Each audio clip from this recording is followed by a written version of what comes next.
começa agora o Religare Conhecimento e Religião. A literatura de José Saramago é conhecida, entre outras coisas, por suas críticas e provocações às instituições religiosas. É possível identificar uma espiritualidade na obra de José Saramago, por exemplo, Ensaio sobre a Cegueira? Como essa espiritualidade se revela? Esse foi o tema da nossa convidada. Hoje aqui no Religare nós vamos falar sobre espiritualidade e literatura. Eu recebo Karina Raidan. Ela é mestra em Ciências da Religião pela PUC Minas. Karina, seja bem-vinda. Muito obrigada pelo convite. É uma alegria receber você aqui, falar sobre José Saramago, sobre o tema que você pesquisou. Participe do programa, envie perguntas sobre o tema de hoje para a nossa convidada. Anote aí o número do nosso WhatsApp, 31, que é o código de Belo Horizonte, 99642-8473. Você já está seguindo o Religare no YouTube? Procure por Religare Conhecimento e Religião, inscreva-se no canal e marque no sino para ser avisado quando um novo programa for postado. Acompanhe e compartilhe o Religare. Karina, então já tem quase um ano que você terminou seu mestrado na PUC, novembro de 2018. E você pesquisou sobre José Saramago. Apresenta um pouquinho para nós o convidado e por que você escolheu esse autor. Sim. José Saramago é um escritor português, né? Tem várias obras dele. E para minha pesquisa eu peguei uma obra que chama Um Ensaio sobre a Cegueira. Foi a primeira obra de Saramago que eu li, ainda ele no final da minha adolescência, e que já foi suficiente para eu realmente me apaixonar pelo escritor. A escolha de Ensaio sobre a Cegueira para essa pesquisa, ela veio porque é uma obra que ela trata muito da questão da existência humana, das relações da sociedade, das relações de poder, da violência, da barbárie, mas ela também traz um lado que é da resiliência, da comunhão, do amor. Em Saramago os textos dele deixam muito evidente, assim, ele consegue a um só tempo mostrar tanto o ateísmo quanto a lucidez, a queda de Deus e um erguer humano. E Ensaio sobre a Cegueira deixa isso muito evidente.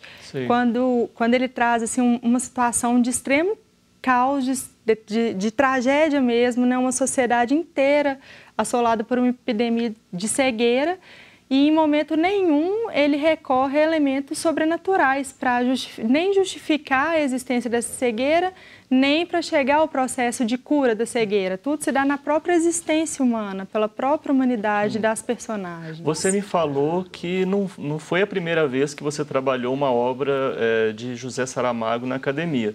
Na sua graduação em psicologia, que você também cursou na PUC Minas. Foi na especialização. Foi na especialização.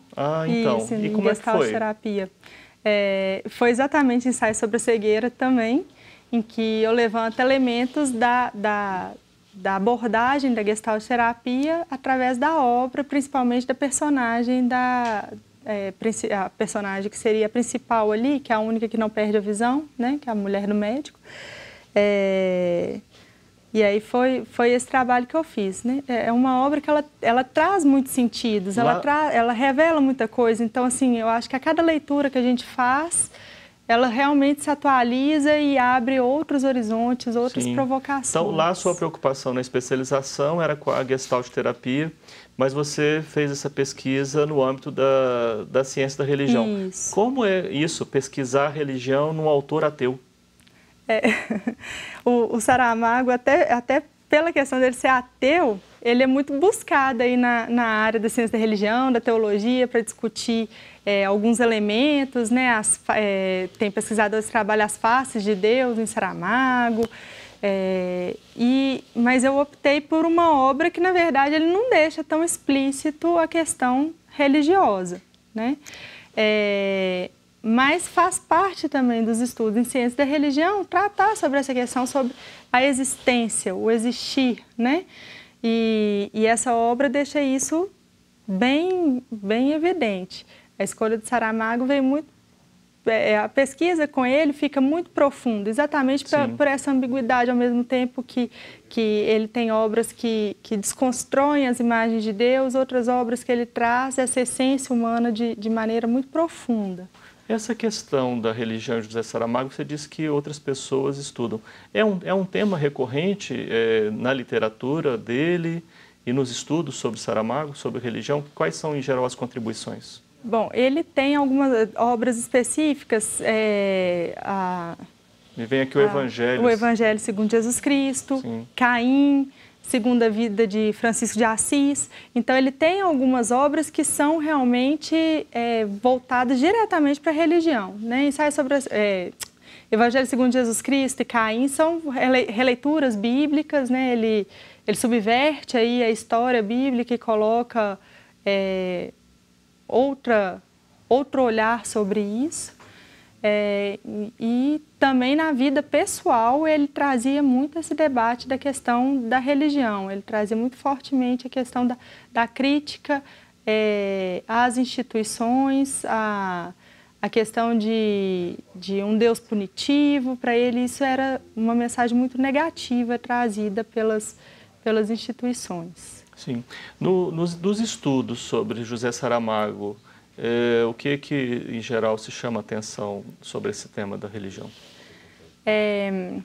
Porque a sua leitura, você contrapôs, depois a gente até podia falar um pouco sobre o Conde Sponville, né? Porque você fez aí um paralelo entre os dois autores. Mas sim, outros tipos de leitura, de abordagem sobre Saramago que você acessou? Sim, tem reflexões teológicas mesmo, tem reflexões sobre a questão do ateísmo no mundo contemporâneo, e aí debate até com as críticas que Saramago expõe sobre a visão de Deus e debatendo com o ateísmo existente hoje em dia, as contribuições que isso poderia dar, inclusive, para o pensar teológico a respeito dessas críticas que ele traz na nossa sociedade.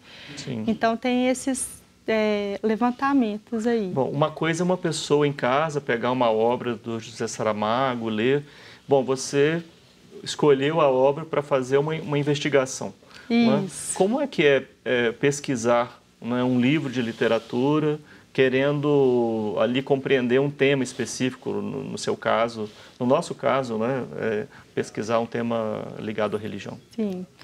Pois é, que aí a gente parte de um objeto que é próprio da área, da letras, né, que é o objeto literário, em diálogo com um fenômeno religioso. No meu caso, eu escolhi dialogar com a espiritualidade ateia do Conde Sponville, né?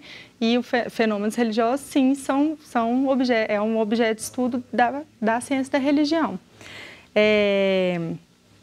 Um campo de pesquisa que é próprio dessa inter-relação, né, desse diálogo, de colocar as interfaces entre literatura e religião, é chamada de teopoética.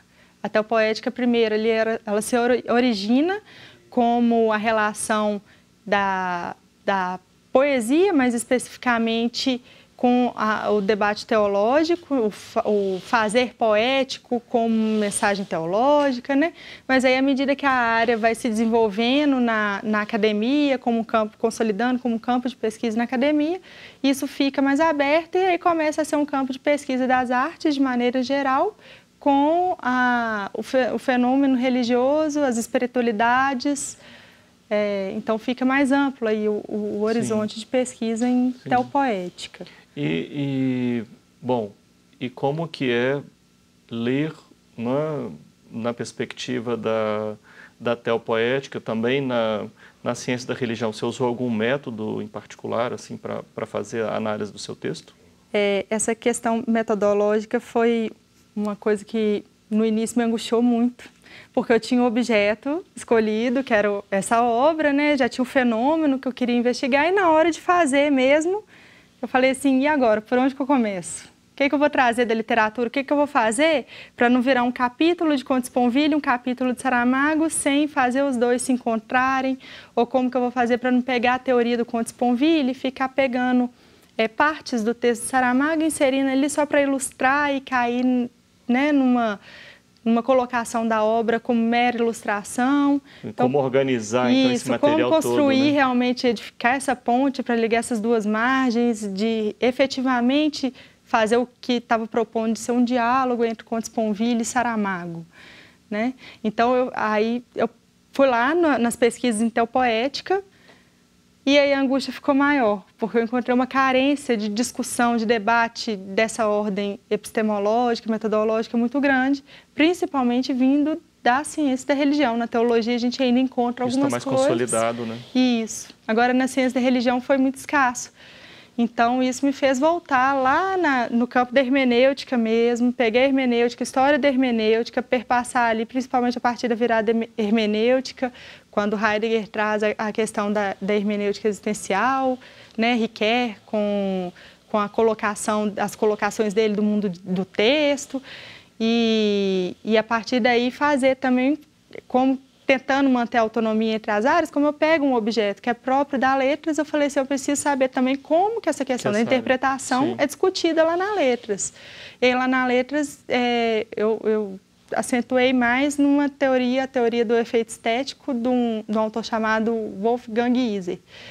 E aí até chegar na fenomenologia, que aí eu notei nesses autores todos que eles têm resguardadas divergências entre eles. Sim. E tudo, eles beberam de uma fonte comum que era a fenomenologia de Husserl.